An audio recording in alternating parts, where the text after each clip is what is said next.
La semana pasada estuvimos en Jueces 6, la predica la dio Eduardo, y Edu nos contaba en su relato que nos hablaba del temor.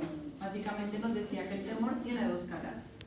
Tiene una cara buena, porque es bueno tener temor hasta ciertas cosas, pero hay una cara mala que tiene el temor y es que nos paraliza. Y eso era lo que quería como hacer énfasis Edu hace el domingo pasado, era no nos dejemos paralizar por el miedo, más bien ensanchémonos con Dios para poder avanzar. Y él con su mensaje, pues no sabía exactamente cuál era, no sabía lo que yo iba a predicar, pero el mensaje es súper complementario, es lo que él empezó, se termina con la prédica de hoy. Jueces 6 habla de Gedeón, pero Jueces 7 continúa la historia de Gedeón y es lo que vamos a hablar. Yo quiero empezar con una verdad que le iniciamos la semana pasada y para los que nos estuvieron, la voy a resumir en esta frase. Dice, Jesús quiere que aprendamos a conquistar nuestros miedos y que confiemos en Él. Eso es lo que Él realmente quiere. Él sabe que vamos a tener miedo, pero lo que quiere es que confiemos en Él.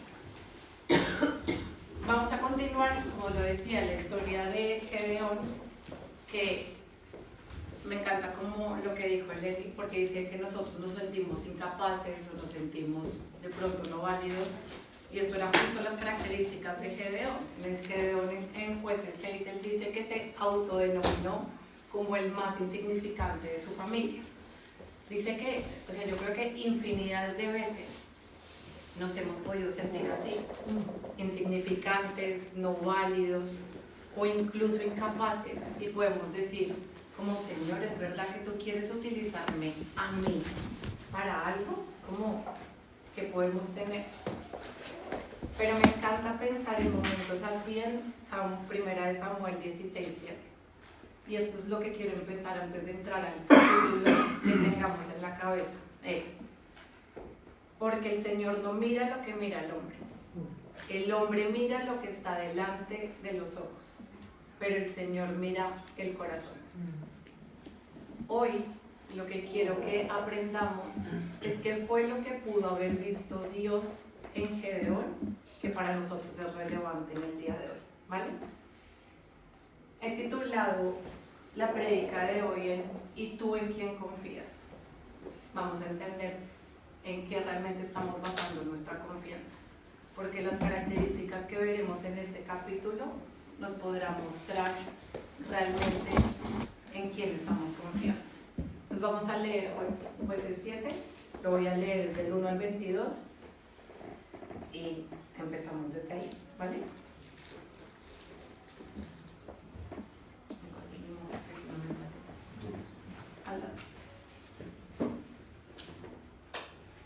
que no está descargado hoy, pero aquí sí lo tengo. Vale, Jueces 7. Dice, Gedeón derrota a los medianitas. Jerubal, es decir, Gedeón, y todos sus hombres se levantaron de madrugada y acamparon en el manantial de Jaroc. El campamento de los medianitas estaba al norte de ellos, en el valle que está al pie del monte Moré. El Señor dijo a Gedeón, tienes demasiada gente para que yo entregue a Madián en sus manos. Al fin de que Israel no vaya a jactarse contra mí y diga que su propia fortaleza lo ha librado, anúnciale ahora al pueblo. Cualquiera que esté temblando de miedo que se vuelva y se retire del monte de Galaad. Así que volvieron 22,000 hombres y se quedaron 10,000. Pero el Señor dijo a Gedeón, todavía hay demasiada gente. Hazlos bajar al agua y allí los seleccionaré por ti. Si digo, este irá contigo, ese irá. Pero si digo, este no irá contigo, ese no irá. Gedeón hizo que los hombres bajaran al agua. Allí el Señor le dijo, a los que laman el agua con la lengua como los perros, sepáralos de los que se arrodillen a beber. 300 hombres lamieron el agua llevándolo de la mano a la boca. Todos los demás se arrodillaron para beber. El Señor dijo a Gedeón, con los 300 hombres que lamieron el agua, yo los salvaré. Entregaré a los medianitas en tus manos. El resto que se vaya a su casa. Entonces Gedeón mandó a los demás israelitas a sus tiendas de campaña, pero retuvo a los 300, los cuales se hicieron cargo de las provisiones y las trompetas de los otros. El campamento de Madián estaba situado en el valle, más abajo del de Gedeón. Aquella noche, el Señor dijo a Gedeón: levántate y baja al campamento, porque voy a entregar en tus manos a los madianitas. Si temes atacar, baja primero al campamento con tu criado Furá y escucha lo que diga. Después de eso cobrarás valor para atacar el campamento. Así que él y Furá, su criado, bajaron hasta los puestos de los centinelas en las afueras del campamento. Los madianitas, los amalecitas y todos los otros pueblos del oriente que se habían establecido en el valle eran numerosos como langostas. Sus camellos eran incontables como la arena a la orilla del mar. Gedeón llegó precisamente en el momento en que un hombre le contaba su sueño a un amigo. Tuvo un sueño, decía, en el que el pan de cebada llegaba rodando al campamento madianita y con tal fuerza golpeaba una tienda de campaña que ésta se volteaba y se venía abajo. Su amigo respondió: esto no significa otra cosa que la espada del israelita Gedeón, hijo de Joás. Dios ha entregado en sus manos a los madianitas y a todo el campamento. Cuando Gedeón oyó el relato del sueño y su interpretación, se postró en adoración. Luego volvió al campamento de Israel y ordenó: levántense, el Señor ha entregado en manos de ustedes el campamento madianita. Gedeón dividió a los 300 hombres en 3 compañías y distribuyó entre todos ellos trompetas y cántaros vacíos, con antorchas dentro de los cántaros. Mírenme, les dijo, sigan mi ejemplo. Cuando llegue a las afueras del campamento, hagan exactamente lo mismo que me vean hacer. Cuando todos los que están conmigo y yo toquemos nuestras trompetas, ustedes también toquen las suyas alrededor del campamento y digan: por el Señor y por Gedeón. Gedeón y los 100 hombres que iban con él llegaron a las afueras del campamento durante el cambio de guardia, cuando estaba por comenzar el relevo de medianoche. Tocaron las trompetas, rompieron los cántaros que llevaban en sus manos. Las 3 compañías tocaron las trompetas e hicieron pedazos los cántaros. Tomaron las antorchas en la mano izquierda y sosteniendo en la mano derecha las trompetas que iban a tocar, gritaron: desenvainen sus espadas, por el Señor y por Gedeón. Como cada hombre se mantuvo en su puesto alrededor del campamento, todos los madianitas salieron corriendo y dando alaridos mientras huían. Al sonar las 300 trompetas, el Señor hizo que los hombres de todo el campamento se atacaran entre sí con sus espadas. El ejército huyó hasta Bet-Sitá, en dirección de Sererá, hasta la frontera de Abel-Mejolá, cerca de Tabá. Es una historia con muchas cosas, ¿vale? Sí. Me encanta cómo empieza, porque vamos a ir viendo a medida que va pasando la historia que podemos ir aprendiendo de cada uno de los versículos. Lo primero que le pide el Señor a Gedeón es que reduzca el ejército. Tiene 32.000 hombres y lo primero que dice: si alguno tiene miedo, que se vaya. Se van y les quedan solo 10.000 de estos. Voy a dejar ese punto y me voy un poco más adelante. Más adelante en la historia dijeron que el ejército madianita eran como langostas, muchos camellos y eran como la arena a la orilla del mar. Yo no quiero que a mí me bajen mi ejército si tengo que pelear, cuando me dicen que mi ejército oponente tiene las características de como arena a la orilla del mar, porque eso me quiere decir que son muchos. Entonces lo primero que no quiero que me toquen es mi ejército, si yo estuviera pues liderando ese ejército. Pero el Señor le dice a Gedeón: vamos a reducir el ejército. Le dice: los primeros que tengan miedo que se vayan, les quedan 10.000. Con los 10.000 vuelve y les dice: yo te voy a decir que bajen y toman agua. De la forma que tomen agua, vamos a escoger este sí, este no. Dice: 300 hombres lambieron el agua llevándola de la mano a la boca, todos los demás se arrodillaron para beber. El Señor dijo a Gedeón: con esos 300 hombres que lambieron el agua, yo los salvaré. entregaré a los madianitas en tus manos, el resto que se vaya a su casa. Aunque le hace reducir el ejército, también le confirma que con ese 300 hombres será suficiente de conseguir la victoria, ¿no? De derrotar a los madianitas. Gedeón, cuando leemos el texto, nunca titubeó, nunca ni siquiera preguntó por qué. Él, según lo que dice el texto, Dios va diciendo, Él va haciendo. La primera y gran característica de Gedeón fue decidir confiar plenamente en el poder de Dios. Entendió que su fuerza no venía del ejército que tenía, sino de la presencia del Señor. Y acá, si soy práctica, es su confianza no comienza viendo sus recursos, lo que él puede tener para poder atacar, sino que se enfoca en la dependencia que tenía que tener del Señor. Su seguridad no estaba en el ejército, su seguridad estaba en el Dios que respaldaba ese ejército. Y yo creo que este punto es donde realmente anclo el título de la prédica de hoy, en qué basamos nuestra confianza. Porque la serie que estamos viendo se llama ¿Cómo vivir en días así?, ¿no?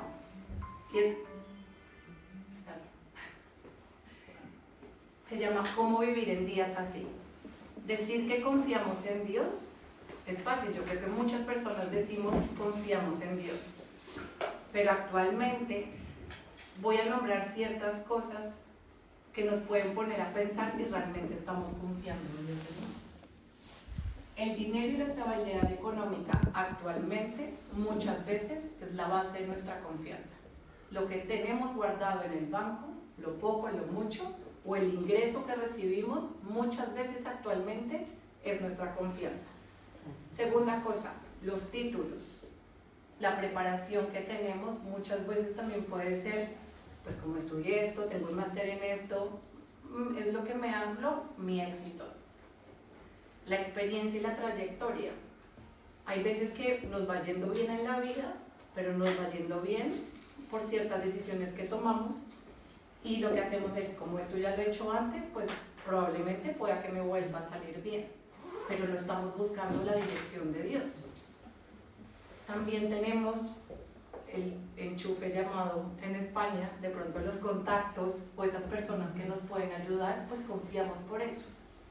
Pero no realmente decimos que sea Dios el que nos ayude en esta situación. Esto se ve mucho más en los jóvenes, las redes sociales. Ahora, el sinónimo de aprobación es que tanto le gusto de lo que yo hago a las demás personas. Creemos en nuestra personalidad, en que el liderazgo de nosotros es suficiente. La influencia que tenemos entre los demás. Y hay algo que incluso hasta ahora las iglesias es lo que se vuelve el trending topic, que es una iglesia muy grande, con muchas personas, pero ¿será que en esa iglesia se busca la presencia de Dios? Entonces, Dios, con estos ejemplos, lo que quiere es que soltemos ese centro. Nada de lo que he leído es malo, nada de lo que he leído es bueno para nosotros. Si tenemos un trabajo, si nos han dado la oportunidad de tener trayectoria, estudios y demás, esas cosas no son malas. Lo malo es poner la confianza en ellas. Lenny, justo sin saber, pero guiado por el Espíritu Santo, dijo: Dios, es porque tú eres fiel. Y la palabra fidelidad es lo que cambia en lo que basa nuestra confianza. Poner la confianza en las cosas de la lista que he dicho es un error. ¿Por qué es un error? Porque falla. Porque cualquiera de las cosas, trabajo, provisión, títulos, amigos, contacto, incluso las iglesias son hermosas, pero están llenas de personas. Entonces las personas incluso pueden fallar, pero el único que no falla es Dios. Dios quiere ser el centro de nuestra vida, que nuestra dependencia total sea en Él, porque todo lo demás puede fallar. Deuteronomio 7:9 dice: por tanto, reconoce que el Señor tu Dios es el único Dios, el Dios fiel, que cumple su pacto por 1000 generaciones y muestra su fiel amor a quienes los aman y obedecen los mandamientos. No solo es fiel, sino que dice, me encanta que dice, muestra su fiel amor. Con amor nos sostiene. En Juan 2, 15, 16 dice, no amen al mundo ni nada de lo que hay en él. Si alguien ama al mundo, el amor del Padre no está en él.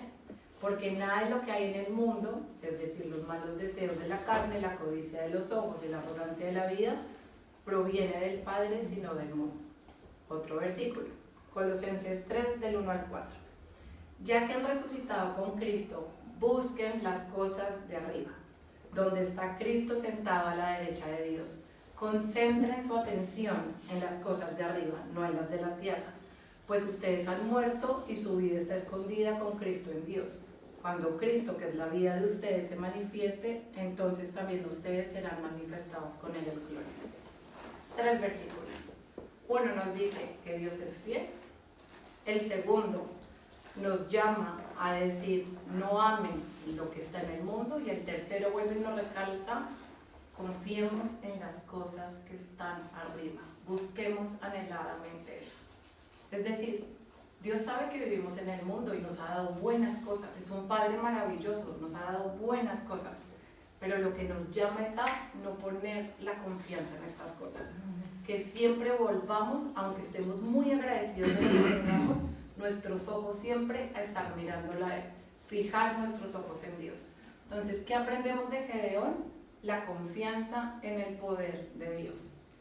Pero en días así, en los días que vivimos hoy, ¿cómo nos podemos mantener firmes en la confianza?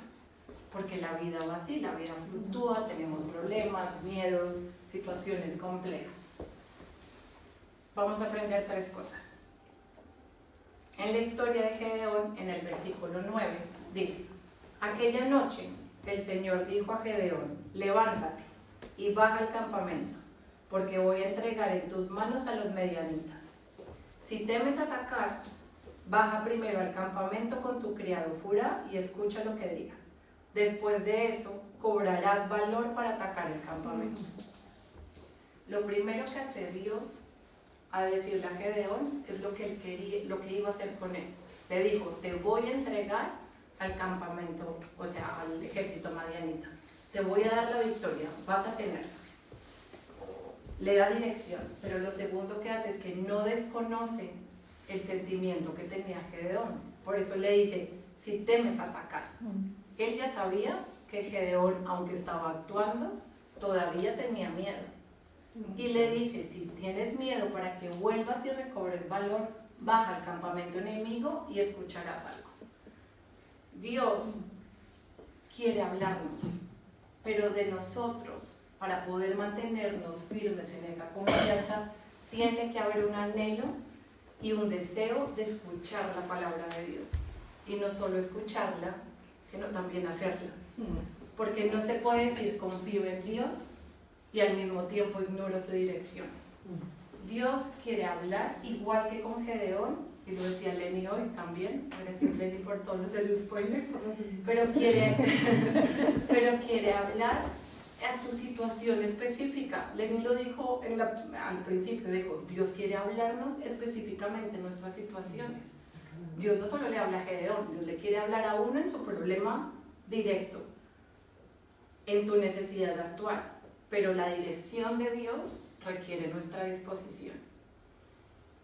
Y hay una pregunta que quiero dejarles. ¿Estamos creando espacios para escuchar a Dios? ¿O solo buscamos a Dios cuando ya está todo fuera de control, para que ahí sí entre a controlar? Dios siempre está dispuesto a hablar. La pregunta que nos tenemos que hacer es, ¿estamos dispuestos a escuchar? Hay un versículo que yo creo que todos no sabemos, que es Romanos 10, 17, y dice, así que la fe es por el oír la palabra de Dios. Está bueno oírla, es maravilloso oírla, pero hay que actuar conforme a lo que estamos escuchando. Entonces, sabemos que tenemos que tener confianza, depender de Dios, pero ¿cómo nos seguimos manteniendo firmes en esta confianza en tiempos así? anhelando desde todo corazón escuchar la voz de Dios y seguir su dirección. Segundo punto. Más adelante en el texto dice, Gedeón llegó precisamente en el momento en el que un hombre le contaba su sueño a un amigo. Tuvo un sueño, decía, en el que el pan de cebada llegaba rodando al campamento madianita y con tal fuerza una tienda de campaña que estaba se volteaba y se venía abajo. Su amigo respondió, esto no significa otra cosa que la espada del israelita Gedeón, hijo de Joás. Dios ha entregado en sus manos a los medianitas y a todo el campamento. Cuando Gedeón oyó el relato del sueño y su interpretación, se postró en adoración. Dios no solo le dio la dirección, sino que confirmó su dirección y eso le fortaleció la fe. Entonces, en el caso de Gedeón veíamos, Dios desde el inicio del relato le dice, yo te voy a entregar el ejército en tus manos. Les dio directamente la victoria, pero enseguida Dios le permite escuchar el sueño del enemigo en el ejército enemigo. No fue casualidad, era una confirmación directamente de él. Antes de que ocurriera el milagro, Dios mostró que la victoria ya estaba determinada, pero lo que le hizo escuchar, o sea, darle la oportunidad a Gedeón que escuchara, era confirmar y fortalecer su fe. Por eso dijo, antes de atacar, si aún temes, ve y escucha. Porque al escuchar él sabía que Gedeón iba a valentonarse y iba a poder atacar con confianza. En esto, Gedeón entiende que si Dios lo había dicho, entonces podía él avanzar con confianza. Dios no solo nos pide que escuchemos y actuemos, sino que también nos da al día de hoy recursos espirituales para fortalecernos. Entonces, ¿cómo lo hacemos hoy en día? Lo primero que tenemos es su palabra. Tenemos miles de promesas escritas en la Biblia. Pero lo que siempre digo, está muy bueno sabérnoslas y creo que hay que memorizarlas, pero necesitamos no solo tenerlas aquí, sino también aquí. Porque de nada sirve leer una promesa con el poder que tiene si no creo que va a ser capaz de pasar lo que estoy leyendo. Porque es una palabra que Dios nos ha dado. Si Dios habla, Dios cumple. Entonces, lo importante no es solo leerla, sino apropiarnos de ella, porque en los momentos que la necesitemos es de donde podemos agarrar para seguir avanzando. Las promesas de Dios no caducan, no pierden validez, son vivas. Por eso en nuestros tiempos devocionales o cuando oramos, hay cosas que leemos y decimos, esto me habla directamente a ti. Es viva, dice que es cortante como una espada, llega y cala el corazón. Entonces lo importante es que tengamos que leerla y fortalecer nuestra fe en medio de ellos. Y otra cosa que dice, Dios nos dijo que cuando Él en su ausencia o Él se fuera, nos iba a dejar su Espíritu Consolador. Tenemos el Espíritu que es la guía de nosotros, el Espíritu Santo es nuestra guía. Dice en Hechos de los Apóstoles 2:17, derramaré mi espíritu sobre toda carne. Sus hijos y sus hijas profetizarán, sus jóvenes verán visiones y sus ancianos soñarán sueños. Dios hoy nos sigue hablando. Nos sigue hablando incluso entre los dones que hay en la iglesia. Dios edifica su iglesia para edificarnos a nosotros, para que entre unos y otros nos apoyemos y podamos seguir avanzando. Puede hacerlo por medio de una palabra profética, de un sueño, de una imagen. Siempre decimos, todo eso siempre tendrá que ser contrastado porque Dios no se contradice, tiene que ser algo que vaya en línea con los fundamentos de Dios. Pero no podemos negar que Dios actualmente nos sigue hablando. Entonces lo que pasa es que tenemos que afinar el oído, tenemos que estar atentos. Hay muchas cosas que pasan en la alabanza aquí. Alguien trae un versículo, alguien ora, y puede que justo esa oración sea algo que yo necesite escuchar, porque es la manera en la que Dios está hablando a mi situación. Entonces tenemos que aprender es cómo afinar el oído espiritual. La clave está en que la confirmación, lo que decíamos antes, La confirmación lo que produce en nosotros es fortalecimiento. Porque si Dios habla y después escuchamos que alguien, por medio de una palabra o nosotros mismos en nuestro momento de adoración a Dios, Dios confirma lo que en nuestro corazón está vibrando, eso nos fortalece nuestra fe. Y ahí es donde tenemos que seguir avanzando. Hay un ejemplo de este punto. Cuando estamos dando los cambios en el liderazgo de la iglesia, hubo algo que me acordó mientras leía Jueces de este punto. Nosotros con Dave, en el 2021, en el 2011 no nos conocíamos, en el 2021, nosotros en octubre tenemos un encuentro que se llama Llamados, para los que no saben. Entonces en Llamados nos vamos 3 días a escuchar a Dios. Es 3 días a vivir en familia entre las dos iglesias, las dos congregaciones, y buscar de Dios. En una de las prédicas en ese momento, nos dan una palabra de fe a mí, nos decía el predicador Chris Kilby en ese momento, que yo nos veía como 2 columnas y que esas 2 columnas estaban sosteniendo una carretera con muchos carriles, donde pasaban muchos carros. Y que lo que eso significaba para nosotros era que primero era como un nexo entre Europa y Latinoamérica y que muchas personas iban a poder transitar por esa vía y que nosotros íbamos a fortalecer esas personas mientras que pasaban como por nuestra vida. Si soy sincera, cuando lo recibimos con Dave, pues nos dio mucho valor, pero también voy a ser sincera, no entendíamos de qué nos estaban diciendo. Lo apuntamos y fue como, vamos a seguir orando a ver qué pasa, porque no veíamos cómo esa palabra en ese momento nos podía, de qué se trataba. Después, hace 2 años, volvimos a Llamados y nos volvieron a dar otra palabra, que justo fue la misma palabra que le dieron a Edu y a Tania, porque nos llamaron algunos, sobre que íbamos a estar en la segunda cosecha de la iglesia, que había unas manzanas que estaban ya lo suficientemente maduras, que ya podían ser recogidas y iban a empezar la segunda cosecha.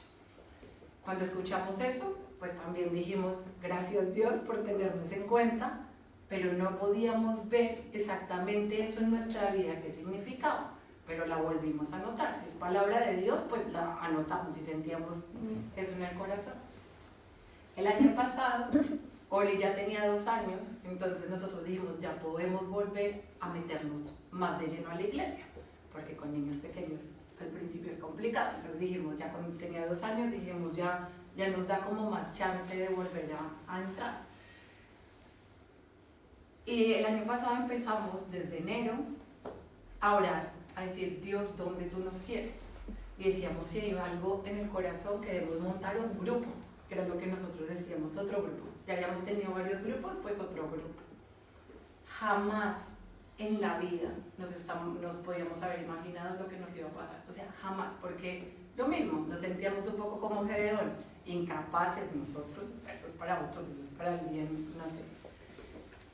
Pero cuando vamos viendo y nos invita Edu y Tania a venir aquí un domingo a compartir con ustedes, después nos invitaron a comer, de postre nos dicen que han pensado en nosotros para el liderazgo de la iglesia de las Rosas. Nosotros fue como, ¿qué? Y fue un momento como que nos abrió los ojos y es como, nosotros, pues es como, no. Ahí empezamos a orar. Y cuando empezamos a orar, Dios nos empezó a recordar todas las palabras que nos había dado. En el 2019 o en el 2021, de pronto la palabra no tenía mucho sentido. Pero en el momento que nos tocó tomar la decisión, fue un bálsamo para nuestros oídos. Porque sabíamos que no lo habíamos planeado nosotros y que por más de que no nos sintiéramos fuertes, ni capaces, ni equipados, porque nos sentíamos así, incluso todavía nos sentimos así, la fuerza venía de Dios, no era de nosotros. Y si Dios hablaba, nosotros respondíamos. Y es la tercera característica de Gedeón. Dios quiere un corazón dispuesto a obedecer.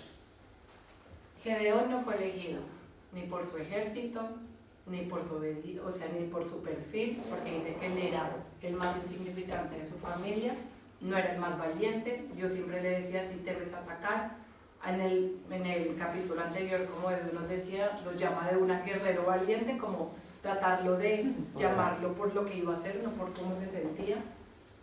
Y no tenía ni el ejército más grande ni el más preparado. El ejército y las armas de Gedeón no tenían sentido. Peleó con antorchas, con cántaros. Dice, desenvainen sus espadas. No tenían espadas, tenían antorchas y cántaros. Su fuerza y su poder veniera de Dios. Pero tuvo algo que Dios honra profundamente, y es un corazón dispuesto a obedecer. Y ese debe ser nuestro anhelo, un corazón dispuesto a obedecer. La obediencia de Gedeón ocurre cuando redujo su ejército, cuando dijo, ve al campamento enemigo, vas a escuchar un sueño, él baja, y obedeció cuando, aunque las armas no tenían sentido, él pelea con eso. Dios dice al final, bueno, la palabra dice al final que pelearon entre ellos y así es que se mataron, realmente así es que se destruye. La obediencia abrió la puerta a la victoria de Gedeón. En Deuteronomio 5:33 dice, anden en todo el camino que el Señor su Dios les ha mandado, para que vivan y les vaya bien. La obediencia está conectada con una vida de bendición, pero es la obediencia, todo radica en obedecer, en cumplir lo que Dios está diciéndonos. Y en Juan 14:15 dice, si me aman, guarden mis mandamientos. ¿Amamos a Dios? Yo creo que amamos a Dios. Si amamos a Dios hay que guardar sus mandamientos.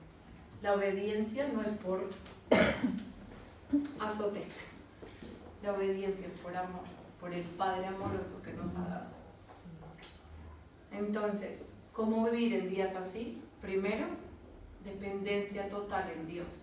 Le damos muchas gracias a Dios por lo que tenemos, porque es un Padre maravilloso, pero nuestra confianza está en Él, no en lo que vemos. Segundo, para poder mantenernos firmes en esa confianza, tener un anhelo por Dios, que nuestro corazón anhele escuchar a Dios, hacer su voluntad. Tercero, utilizar sus promesas, utilizar los dones, lo que vemos en la iglesia para edificarnos y mantenernos firmes.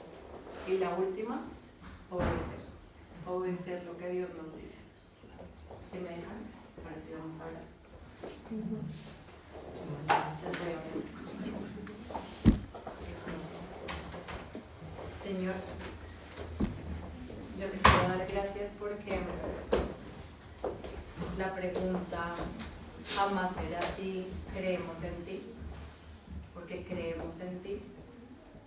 La verdadera pregunta es ¿cuánto estamos confiando en ti, Señor? Y yo quiero darte gracias porque tu confianza está disponible, porque las canciones que cantamos al principio, como lo dice tu palabra, eres un Dios majestuoso, eres un Dios grande, eres un Dios poderoso, pero eres un Dios fiel. Y a eso es que queremos ir, a tu fidelidad, Señor. Yo quiero orar, Señor, para que soltemos nuestra autosuficiencia, Señor. Que soltemos las ganas de controlar, que soltemos yo lo hago así porque creo que debo hacerlo así, sino que nos ayude, Señor, a tener una total dependencia tuya, Señor, que no nos movamos si tú realmente no nos hablas. Señor, ayúdanos a tener un oído fino, un oído abierto a lo que tú nos quieres hablar, Señor. Ayúdanos a que en medio de los encuentros contigo podamos experimentar claramente lo que tú estás hablando, Señor. Queremos que sea realmente tu voluntad y no la nuestra. Gracias por cuidarnos, porque sabemos que en cada momento que nos hablas, quieres es cuidarnos y protegernos, Señor. Ayúdanos a ser valientes si nos pides algo. Ayúdanos a fortalecernos por medio de tu palabra, Señor. Que podamos aferrarnos a tus promesas. Perdónanos, Señor, cuando hemos decidido confiar más en lo que vemos, en lo que tenemos, en lo que somos, antes que en ti, Señor. Pero hoy queremos decirte nuevamente, Señor, queremos tomar tu mano y decirte: aquí estamos, Señor. Queremos confiar en ti. Queremos entregar toda nuestra confianza en tus manos, Señor. Queremos que gobiernes nuestra vida, que seas nuestra lanza de dirección y que en nuestro proceso nos ayudes, Señor. Queremos que tú nos llenes del Espíritu Santo, Señor, para que sepamos por dónde andar. Así como dice tu palabra, que realmente seas lámpara en nuestros pies para saber por dónde debemos ir, Señor. Y danos un corazón dispuesto, un corazón obediente, que aunque con miedo, hagamos, Señor, y actuemos. Que no dejemos que el temor nos paralice, Señor, sino que seamos como lo que dijiste, nos ayudes a conquistar nuestros miedos y que tengamos profunda convicción del poder que nos acompaña. El Dios grande del universo, el único Dios majestuoso y Rey, se preocupa por cada uno de nosotros, Señor. Gracias porque no nos dejas solos y gracias porque en ti vamos seguros. Amén. Amén.